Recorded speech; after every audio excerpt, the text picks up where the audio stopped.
The test is in 4 parts: Part 1, Part 2, Part 3, and Part 4. Now look at Part 1.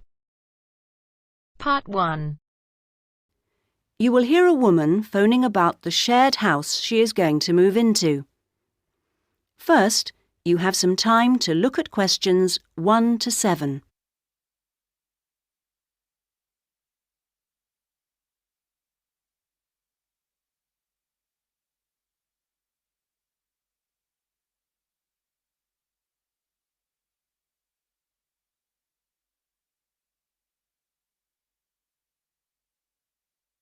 You should answer the questions as you listen, because you will not hear the recording a second time. Listen carefully to the first part of the conversation and answer questions 1 to 7. Hello? Hello, this is Hilary. I'm calling about the house. I'm moving in next week. Oh, yes, Hilary. This is Judith. I met you when you came to look at the house. Yes, I just had a few more questions I wanted to ask. Of course. Well, first, about the rent. I realise I didn't check what it included. Yes, that's important. It includes most things. We don't have to pay extra for heating, for example, just for the telephone, which is fair enough, I suppose. Local taxes are part of the rent, so that's not a worry. That's fine. Then I remember I should have sent my letter of reference to the landlord by now, but I haven't got his address. Yes, you should get that off right away. Address it to Mr. Crawley. He's at 14 King Street. Is that in Exford? Yes. And then you'll need to put the postcode, of course. It's AP12 7QT. Got that, thanks. I also realise I don't know exactly what the house has in the way of equipment. Is there a microwave, for example? There isn't. None of us feels the need. Oh, fine. I'm sure I can do without one too. What about a hairdryer? Maybe you should bring one, if you need one. I'll buy one, yes. And TV? Oh, yes. We've got 2, in fact. Was there anything else? I just wondered if there were any rules. Not really. We share the cleaning, things like that. We do have to be careful about loud music. Yes. So we've agreed that there shouldn't be any loud music after 9, and that we don't play music at all in the living room after 10.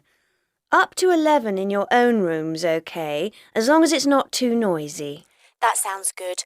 And is there somewhere safe I can keep my bike? That's difficult. To be honest, lots do get stolen round here. We haven't got a garage, so we tend to park ours in the garden so that they're hidden from the street. OK. Now, I hope you like cooking. Yes, I do. Do you all have shared meals? Not very often, actually. But when the weather's good in the summer, we like to have a barbecue together, which we do each Wednesday. We tend to go out at weekends. Sounds fun. Before you hear the rest of the conversation, you have some time to look at questions 8 to 10.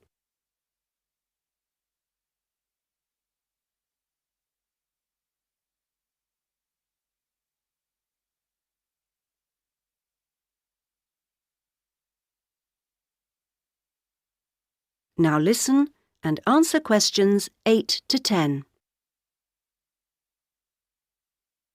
Are you familiar with this area? A bit. Actually, there are a few things that I'd like to know the location of. A bank, for example. Yes, there's one quite close.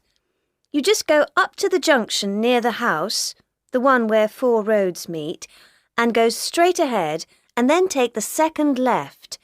It's a little way down there on the left-hand side. That's convenient. Another thing is that I'd like to check my emails quite often. I was wondering how far away an internet cafe was. Well, there are a couple, actually, but one's much cheaper than the other. The one I use is very handy. You just go up to the big junction and then, well, I go straight ahead and then turn right so that it's on the right-hand side.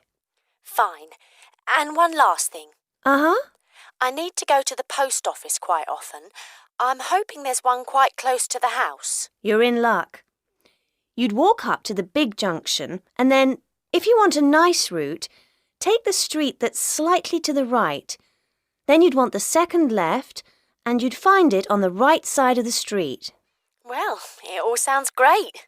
So, we'll see you in a couple of days' time? Yes. OK. Bye. Bye. That is the end of part 1. You now have half a minute to check your answers.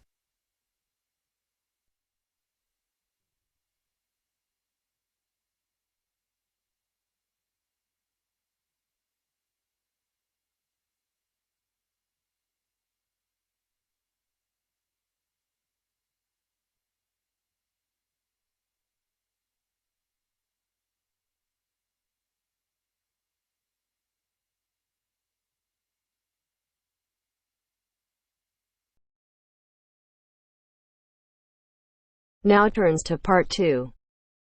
Part 2. You'll hear two teachers discussing a school trip. First, you have some time to look at questions 11 to 16.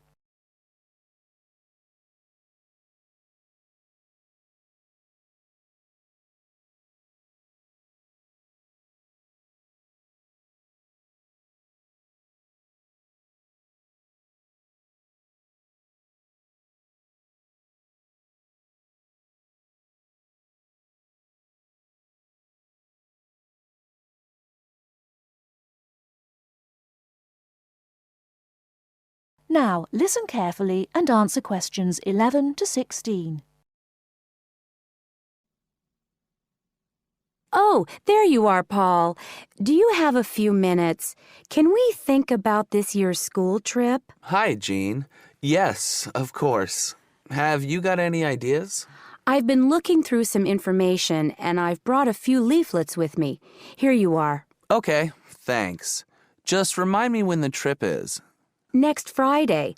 We'll be leaving at 9 and be back here at around 4, so we've probably got time to visit a couple of places. Let's see. What leaflet have you got there? Central Gardens. Looks like a nice place.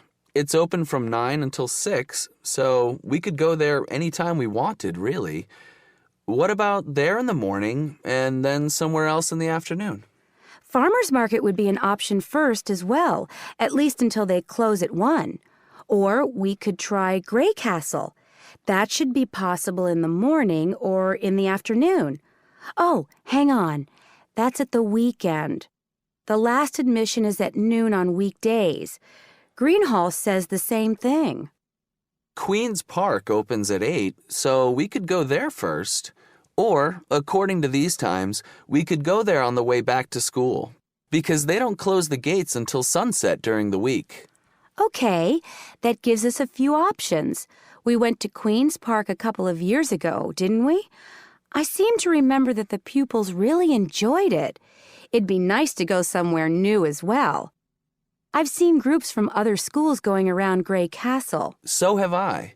But then again, maybe we should play it safe and go to Green Hall. At least we've got experience of taking classes round there. Farmers Market is popular with other schools, though, so it must be interesting. It'd be good to go somewhere where someone can show the pupils around, explain things to them. I've been on a tour around the castle, and they do a really good job. I think they have guides at the hall, too, don't they? It says here that they used to, but don't anymore. You can get shown round Central Gardens, though. I think we'd have to do any explaining if we took the pupils to the market or the park. That wouldn't be a problem, though. No, and at least those two would be free, wouldn't they? I think all the others charge, and we'd have to get the parents to pay some money. I'm sure they wouldn't mind paying if it was a small amount. Let me check the leaflets. There's a special price for large groups at Grey Castle. Oh, but you can get into Central Gardens for nothing. Right. Oh, I've just thought of something. We wouldn't need to book anything if we were going to Queen's Park, but what about the other places? Central Gardens say you need to let them know if there are more than 10 people in your group, which would include us. The same at Grey Castle. Farmers Market says you can just turn up, and so does Green Hall. Right. Well, I suggest we take the pupils to Grey Castle for a tour in the morning. How does that sound? Yes, sounds good. We should contact them to book it as soon as possible. In the afternoon, we can do something a bit more relaxed at the park, and we'll have to think about going to Green Hall another year. Shame Farmers Market isn't open, but we can't change the day. So that's a decision then. Now, let's think about what we're going to get the pupils to do. It's a school trip, after all, and we should give them some work to do. Before you hear the rest of the talk, you have some time to look at questions 17 to 20.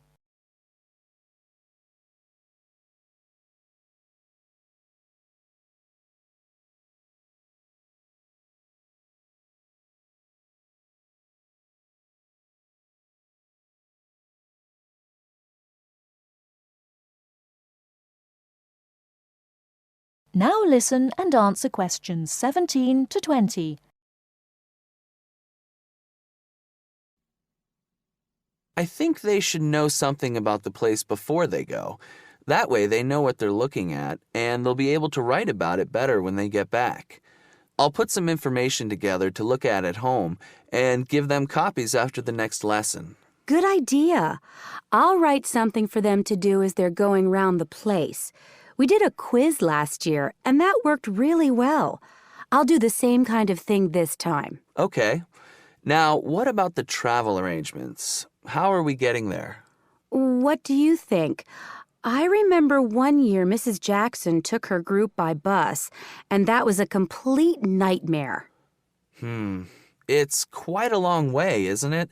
We could hire a coach for the day, which is what we usually do, or there's the train. It's rush hour, though, isn't it? So it'll be really crowded. And it'll be more convenient for the rest of the day if we've got our own transport. Yes, we'll do that then. Anything else? Oh, we need to let the parents know what's happening. We could ask the office to call everyone. It would take too long with so many. I know when we send a letter home, there are always a few pupils who lose it, but not all the parents have email yet, so I don't think we have any choice, really. I'll write something and take it to the school office this afternoon. Right. I'll go and tell the pupils the good news.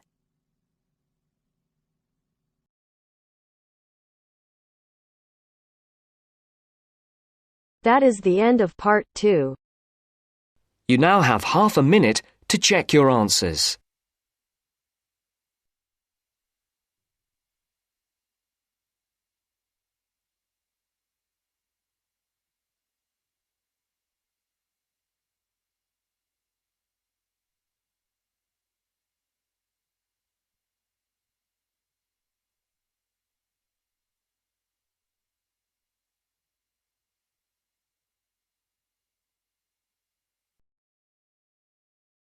Now turns to part 3.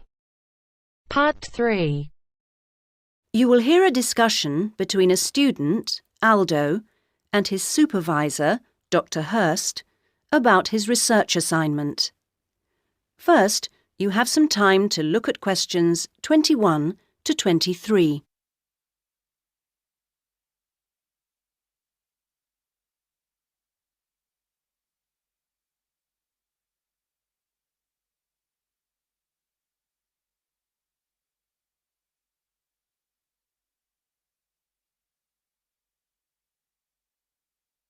Now listen to the first part of the conversation and answer questions 21 to 23.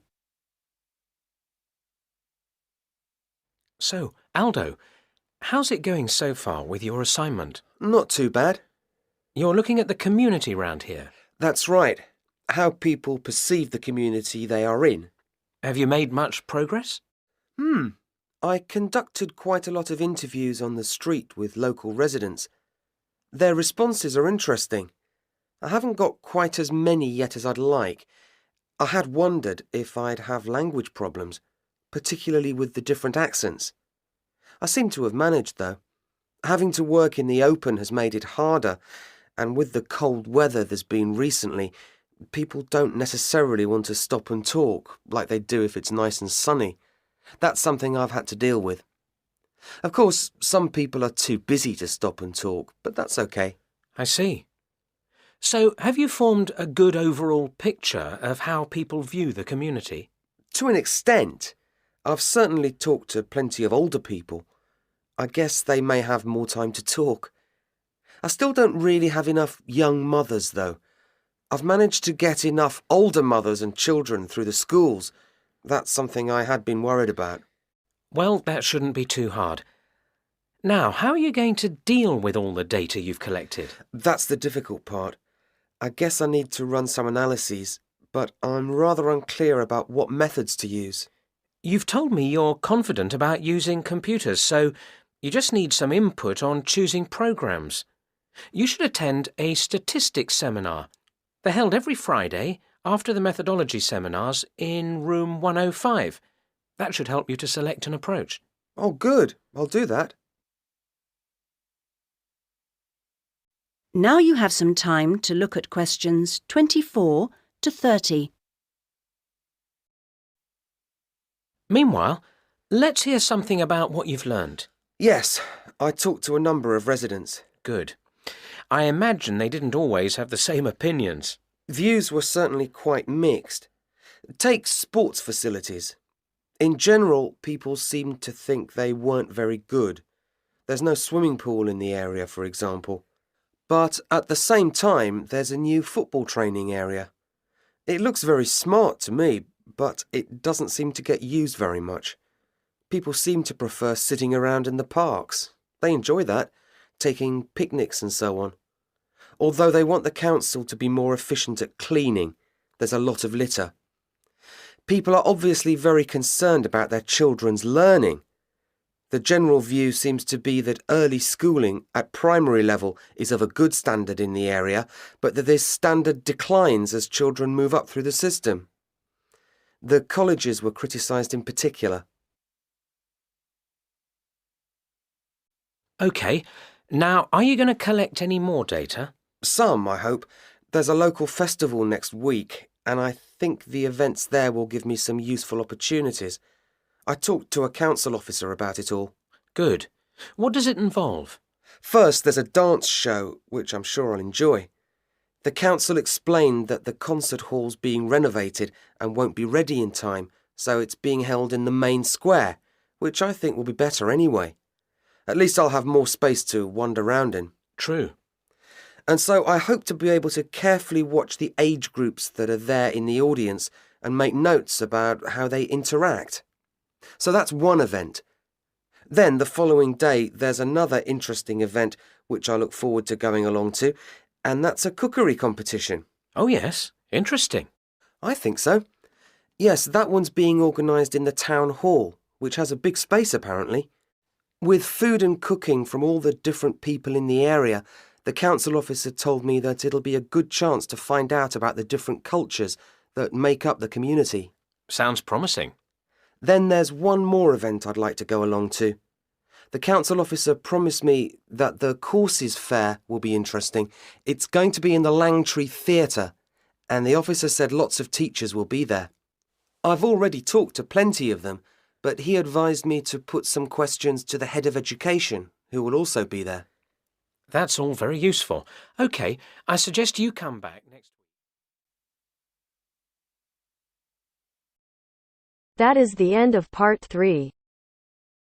You now have half a minute to check your answers.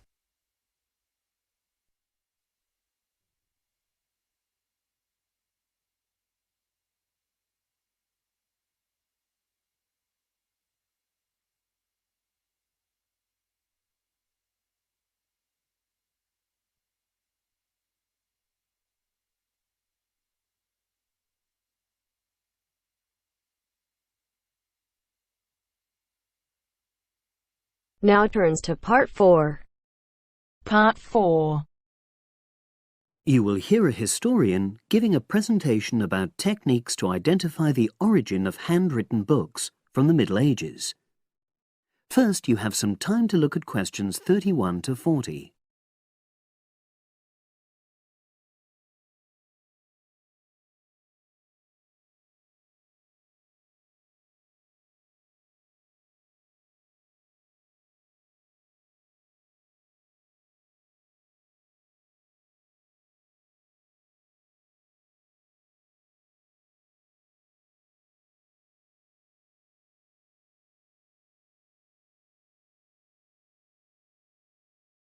Now listen and answer questions 31 to 40.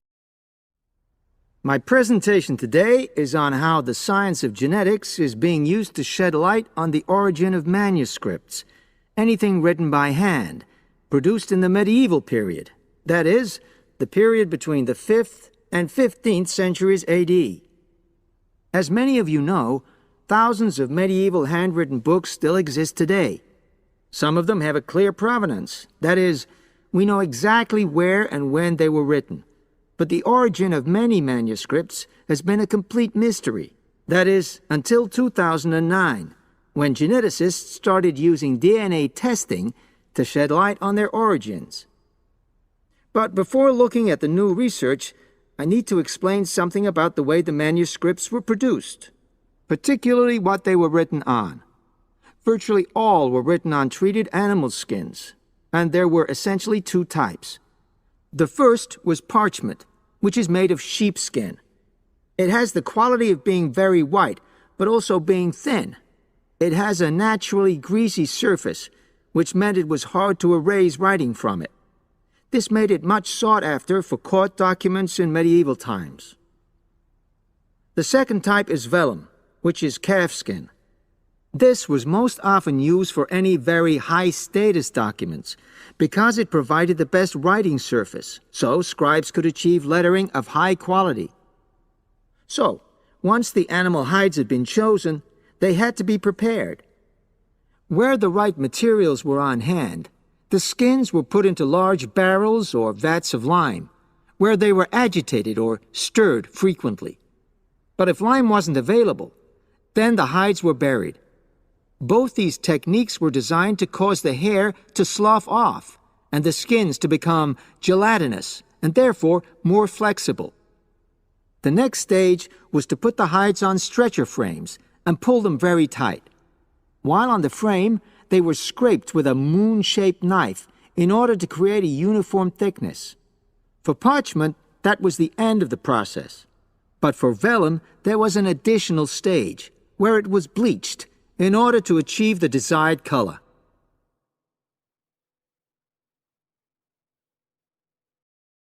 So, what does all this preparation mean for the quest to identify the origins of mystery manuscripts?